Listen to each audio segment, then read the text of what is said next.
তো কালকে আমার মেয়ের বার্থডে, ওকে আজকে রাত্রির 12টার সময় সারপ্রাইজ দেবো বলে আমরা ঘর সাজাচ্ছি। আমি অফিস থেকে এসে কিছু বেলুনস আর রিবন দিয়ে বেডরুমটাই সাজাচ্ছিলাম, বেডরুমেই কেক কাটিং করব বলে। দেখতেই পাচ্ছ তোমরা, এখানে আমি অলরেডি সব অ্যারেঞ্জ করে ফেলেছি। ওর পাপাও আমার সাথে ছিল, ওকে অন্য রুমে পড়তে বসিয়ে রেখেছিলাম। এটা হচ্ছে ফাইনাল লুক আফটার ডেকোরেশন। দেন 12টার সময় যখন ওকে নিয়ে এসেছি রুমে, ও তো দেখে এতই খুশি হয়েছে যে আর কিছু বলতেই পারছে না, কারণ ওকে আগে থেকে আমরা কিচ্ছু জানাইনি। উল্টে আমরা বলেছিলাম যে এবছর ওর বার্থডে সেলিব্রেশন হবে না, কিছুই হবে না, ইভেন বলেছিলাম কেকটাও পাওয়া যায়নি। তো ও দেখে একদম জাস্ট শকড। তারপর কেক কাটার জন্য আমরা সবাই চলে এসেছি।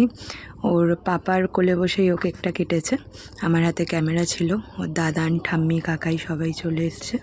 এই দেখো এখানে কেক কাটিং হচ্ছে। স্পার্কেলটা জ্বালানোর সাথে সাথে একটু চমকে গেছে, ও ভয়ও পায় একটু এইসব মোমবাতি স্পার্কেল এগুলো দেখলে।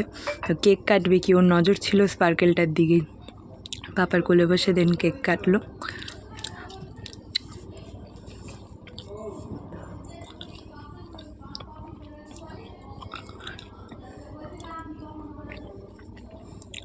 কেক কাটার পর অন্য কাউকে খাওয়ানোর আগেও নিজেই খেয়ে নিয়েছে।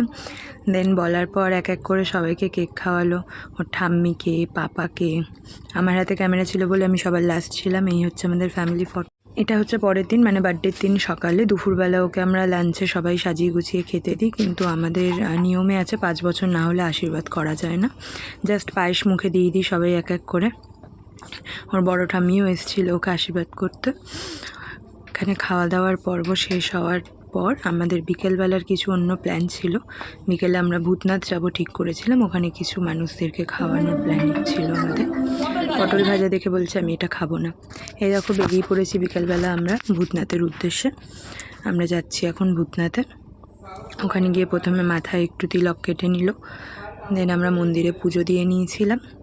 তারপর গেছিলাম কিছু লোককে খাওয়াতে, ওর হাত দিয়েই দেওয়া করেছিলাম, যেহেতু জন্মদিনটা ওর ছিল। এইভাবেই দিনটা কেটে গেল। ও খুব